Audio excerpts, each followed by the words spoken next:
Salam sejahtera untuk kita semuanya.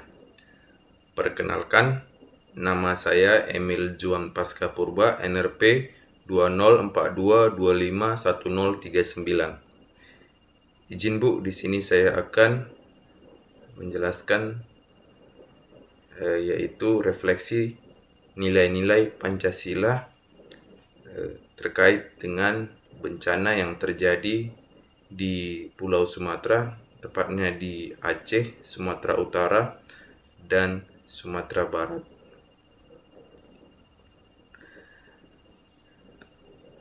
Dalam beberapa pekan terakhir, kita tahu bahwa saudara-saudara kita yang berada di Aceh, Sumatera Utara, dan Sumatera Barat mengalami banjir bandang dan tanah longsor yang menyapu pemukiman, merusak infrastruktur, dan yang paling menyedihkan ialah merenggut nyawa manusia.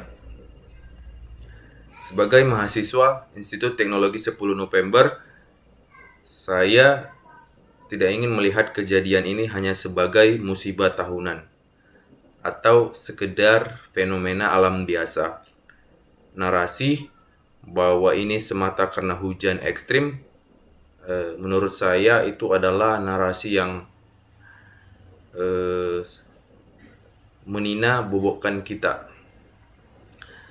Faktanya yang terjadi ialah bahwa lingkungan kita telah runtuh dan nilai-nilai Pancasila yang sedang diuji di tengah lumpur dan puing bencana. Sebelum kita masuk ke refleksi ini, mari kita lihat fakta ilmiahnya bahwa laporan dari berbagai pakar hidrologi dan lingkungan mengonfirmasi bahwa bencana ini seperti telah disiapkan. Benar bahwa curah hujan memang tinggi akibat perubahan iklim, namun hujan tidak akan menjadi air bah yang mematikan jika rumah atau pohon itu atau hutan itu masih ada. Secara teknis, limpasan air meningkat drastis. Dan akibatnya adalah tanah yang gundul tidak lagi mampu menyerap air sehingga air meluncur deras ke hilir membawa material seperti tanah, batu, kayu, dan lain-lain. Lantas, bagaimana kita membaca kerusakan ekologis ini dalam kacamata Pancasila? Pertama, mari kita renungkan sila ketuhanan yang Maha Esa. Menjaga alam adalah bagian dari iman. Tuhan menciptakan bumi dengan keseimbangan ekosistem yang sempurna. Ketika kita membiarkan hutan digunduli demi keserakahan, kita sedang mengkhianati amanat Tuhan. Sebagai umat manusia, yaitu yang menjaga bumi, kita gagal mensyukuri nikmat alam dengan cara merusaknya. Kemudian yang kedua adalah kemanusiaan yang adil dan beradab. Pertanyaannya, di mana letak keadaban kita? Apakah beradab jika demi keuntungan ekonomi segelintir atau sekelompok kita membiarkan ribuan rakyat kecil tertimbun tanah longsor? Pembangunan yang tidak memanusiakan manusia, yang mengorbankan nyawa demi profit adalah bentuk ketidakadaban yang nyata.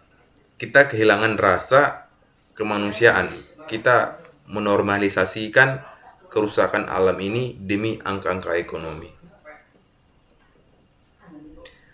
Dan menurut saya, refleksi nilai Pancasila yang paling krusial adalah sila kelima, yaitu keadilan sosial bagi seluruh rakyat Indonesia. Kenapa saya bilang begitu? Karena bencana di Sumatera ini menelanjangi ketidakadilan sosial yang telanjang di mata kita. Ada istilah ecological injustice atau ketidakadilan ekologis.